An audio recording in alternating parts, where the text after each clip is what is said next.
Nathalie Koa, j'ai ouï dire que vous auriez eu des appréhensions à venir ici en Côte d'Ivoire. Oui. C'est une info ou une intox? Moi, c'est pas une intox, c'est une info parce que je me balade un peu sur les réseaux sociaux, sur les pages ivoiriennes, notamment quelques-unes. Et chaque fois que ma photo est postée, une image de moi est postée, ça crée un peu de la controverse. Et j'ai l'occasion de côtoyer à ce moment-là vraiment la malbouche de certains Ivoiriens. Non. Mais après, ils m'ont rassurée sur ma Voilà. page que qui aime bien châtie bien. C'est cela. Donc, je me laisse châtier. C'est cela. Et j'allais vous dire qu'il faut savoir, il faut connaître l'Ivoirien. On est un peuple très hospitalier. Mais sur les réseaux sociaux, on est très taquin, un peu belliqueux. Ouais. C'est sans méchanceté. Je m'aperçois de cela, oui. Akwaba, merci. Bienvenue à Abidjan. Merci. On dit bienvenue à Nathalie, Abidjan. Merci.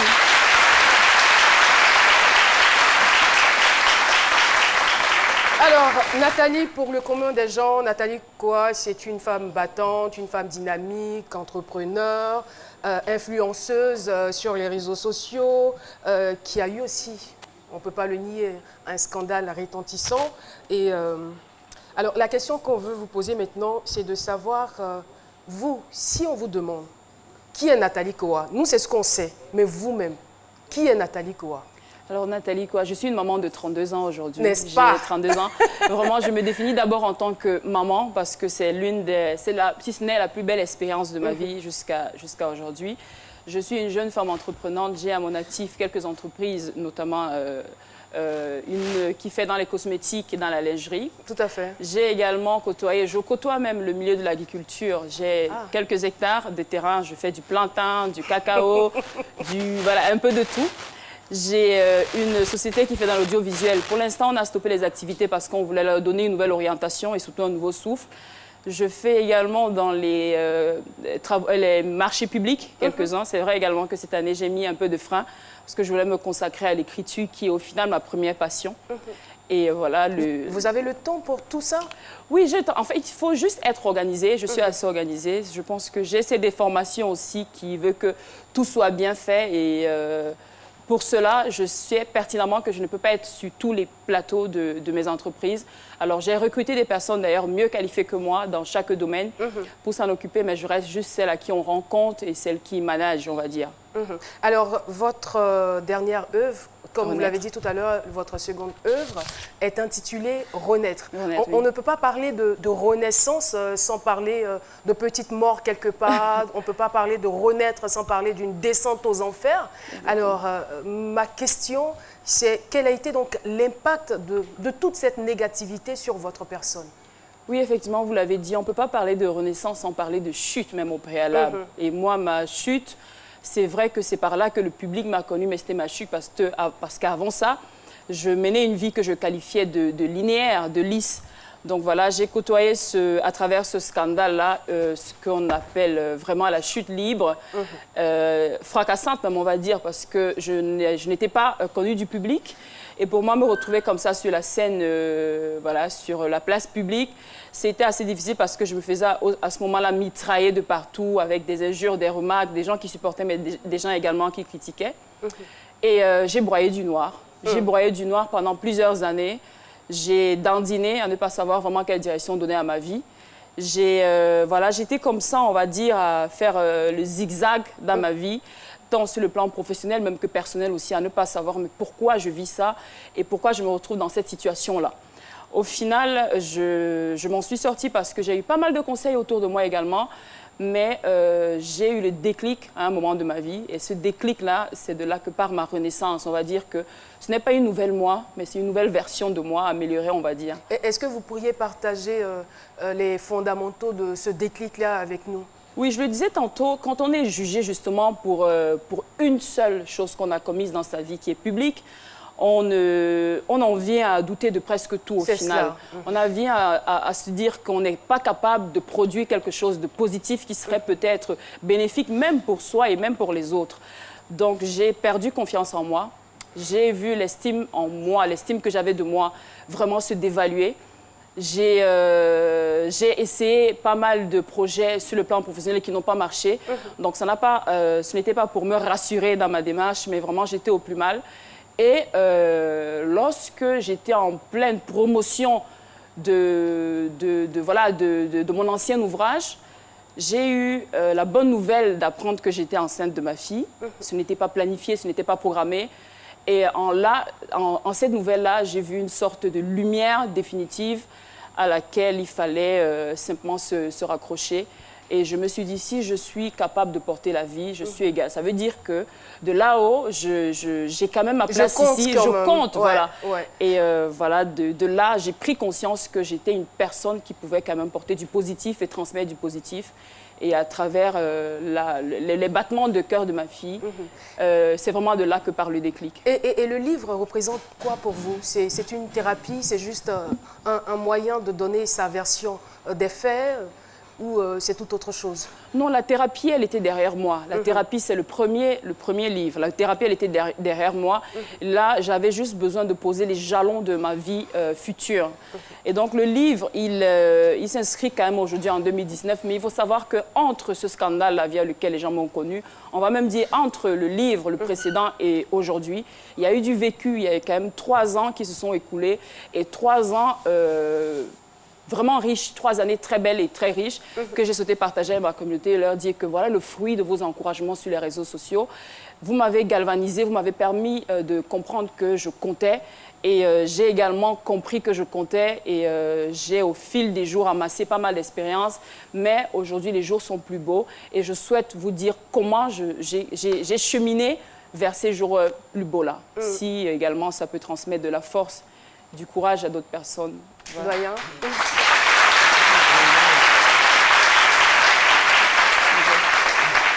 Je voudrais juste vous demander si vous pouvez vous-même, en 2 lignes, nous résumer le précédent livre. Le précédent livre? J'aurais aimé, j'aurais vraiment aimé vous le résumer. Mais je ne préfère ne pas parce que c'est un honneur pour moi d'être sur ce plateau aujourd'hui. Et je souhaite me présenter à vous tel que je suis aujourd'hui, pas tel que j'étais hier. Donc on va dire que ça fait partie de mon passé, un passé très enfui d'ailleurs. Et j'aimerais me présenter à vous à travers Renaître et vous présenter ma renaissance. Est-ce que cela voudrait dire que vous avez des regrets d'avoir sorti le premier livre? Parce que vous savez que l'écriture reste, voilà. Absolument pas. Je n'ai pas de regrets dans ma vie parce que je suis convaincue, je suis de ceux qui pensent que la somme de nos expériences négatives ou positives nous amène où on est aujourd'hui. Je suis sur ce plateau aujourd'hui avec vous parce que je suis passée par ce livre-là et par tout ce qui a entouré ma vie à ce moment-là. Donc, je n'ai pas de regrets. Par contre, est-ce que je conseillerais à une jeune fille ou un jeune homme qui me suit d'emprunter le même chemin que moi? Absolument pas. Je ne le conseillerais même pas à ma fille parce que si j'ai eu la chance, moi, parce que j'appelle ça de la chance également. C'est clair. Si j'ai eu la chance, moi, de pouvoir aujourd'hui témoigner de mon existence, c'est parce que, voilà, j'ai eu ce soutien-là. Mais il y en a d'autres qui n'ont pas de soutien. Il y en a qui sont en train aujourd'hui dans leur chambre, en train de périr, pas forcément qui ont vécu les mêmes situations que moi, mais qui côtoient peut-être un drame ou qui sont en train de se poser des questions sur leur propre vie même, mais qui sont en train de se dire finalement je ne peux rien fournir comme impact positif dans ce monde, donc je vais en finir avec ma vie. Voilà, c'est la somme de nos expériences qui nous conduit toujours à où on est. Mais je veux quand même revenir à cette question parce que je suis quand même impressionnée par votre parcours. Lorsqu'on a été de la sorte au cœur d'un scandale, qu'on a été humilié, fustigé, livré à la vindicte populaire, alors d'où est-ce qu'on retrouve la force pour se relever, mais pour se relever tel que vous vous êtes relevé aujourd'hui? Oui, alors je suis de ceux qui pensent qu'il ne faut pas se laisser abattre par les événements. Surtout lorsque on peut se sentir coupable, mais vraiment sur la durée, lorsqu'on a fait du mal à autrui profondément. Mais lorsqu'on est le seul, finalement, coupable, le seul fautif de sa propre histoire, je ne comprends pas pourquoi les autres veulent nous enterrer. J'ai envie de dire, mais c'est mon histoire. C'est moi qui bois le noir en ce moment. C'est moi qui vis le scandale. C'est moi qui suis plus mal que terre. Pourquoi je suis couchée et vous continuez à me donner des coups de poing? À ce moment-là, je sors mes griffes et je veux me battre. Donc, je ne vais pas me battre contre eux, mais je veux me battre contre l'image qu'ils projettent de moi. Et je vais leur prouver que vous avez peut-être entendu parler de moi, mais vous ne me connaissez pas. Et laissez-moi vous présenter qui est Nathalie Koa aujourd'hui. Et on est quand même heureux de découvrir cette version de vous. Oui, Jessica Bomba. Franchement, je suis admirative presque, parce que je trouve que vous êtes passée par, en tant que femme, vous êtes passée par une épreuve qui est très très difficile. C'est vrai que vous avez dit tout à l'heure, vous avez découvert que vous étiez maman et tout ça, mais je pense que lorsqu'on apprend qu'on va être maman, on a peur après ce que vous avez vécu, quelque chose qui reste dans l'histoire, qu'on le veut ou non. Est-ce que finalement, on ne se dit pas, waouh, je vais être maman, qu'est-ce que ma fille va retenir de moi? C'est cela. Qu'est-ce qui est resté dans le passé? Comment est-ce que je vais être présentée? Alors ma question est de savoir, est-ce que finalement vous avez compris? Parce que vous avez dit, je suis à terre et on continue quand même à me mitrailler. Est-ce que vous avez fini par comprendre pourquoi est-ce que les gens avaient été aussi durs avec vous? Parce que moi, je considère qu'ils ont été assez durs, mais est-ce que vous avez fini par comprendre pourquoi? Je n'ai pas compris, mais j'ai essayé de leur concéder, se dire que chacun a son opinion d'une affaire ou d'une situation. Et donc, on va essayer de leur concéder leurs impressions, leurs jugements, leurs avis. Tout le monde a le droit de donner son avis sur une situation. Par contre, il y a des gens qui donnent des avis, mais en essayant de vous accorder le bénéfice du doute. C'est sur ces personnes-là que je me suis accrochée, parce que c'est des avis au final constructifs. Mais des gens qui insultent ou qui mitraillent pour mitrailler juste par méchanceté, moi, je ne regarde pas, je ne leur accorde pas, comme on dit vulgairement, je ne leur accorde pas de l'heure. Je suis portée par ce besoin-là de transmettre du positif autour de moi, mais surtout de transmettre du positif à ma fille, parce que j'ai une responsabilité aujourd'hui qui est l'encadrement et l'éducation d'un enfant. Et je dois, pour elle, ne pas me livrer dans les batailles vaines que sont de savoir ce que les gens pensent de moi dans le fond, mais vraiment me présenter à eux tel que je suis, mais surtout devenir une meilleure version de moi pour ma fille et pour ces jeunes gens et ces jeunes filles qui me prennent en modèle. Justement, moi, je serais poussée de vous poser la question, quand on a été lynché sur les réseaux sociaux, pourquoi est-ce qu'on ne décide pas de s'en aller tout simplement et de sortir un livre tout simplement, c'est-à-dire quelques années après, j'ai sorti un livre, voilà la nouvelle version de moi. Pourquoi est-ce qu'on reste quand même accroché à finalement ce qui nous a presque détruit, j'ai envie de dire? Ce n'est pas que les réseaux sociaux sur lesquels, dans la vie, on mène des combats. On a des combats tous les jours. Le message ici est, ne vous laissez pas abattre par des situations qui nécessiteraient que vous vous effaciez. Personne ne m'a donné le souffle de vie. Personne ne paye mes mégas pour me retrouver sur Facebook, mes mégas Internet, et personne n'a le droit de me dicter ma conduite.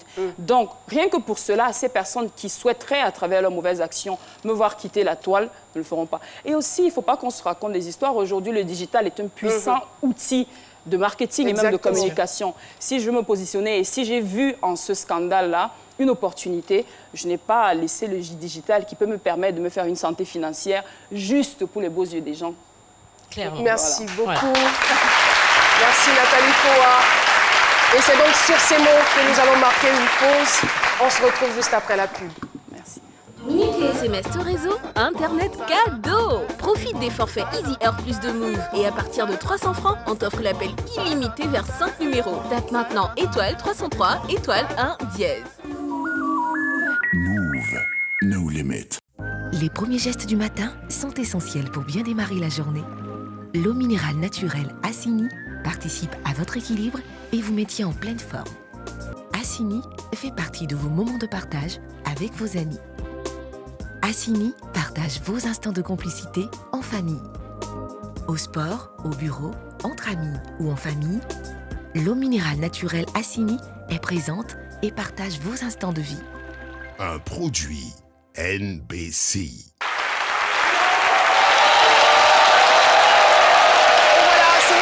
Nous sommes en compagnie de Nathalie Koa, une jeune dame mère de 32 ans. Oui, elle le dit fièrement. Et aujourd'hui, femme d'affaires à la tête de plusieurs entreprises et bien sûr embauchant plusieurs personnes, je dirais des centaines de personnes dans ces différentes entreprises. Nathalie Koa est là pour nous donner son témoignage. Après le scandale, après la pluie, plutôt je dirais le beau temps. N'est-ce pas, Nathalie Koa? Je vous laisse avec Dr Philo. Oui. Philomena est partie, là. Voilà, c'est Philo qui est là. Merci beaucoup.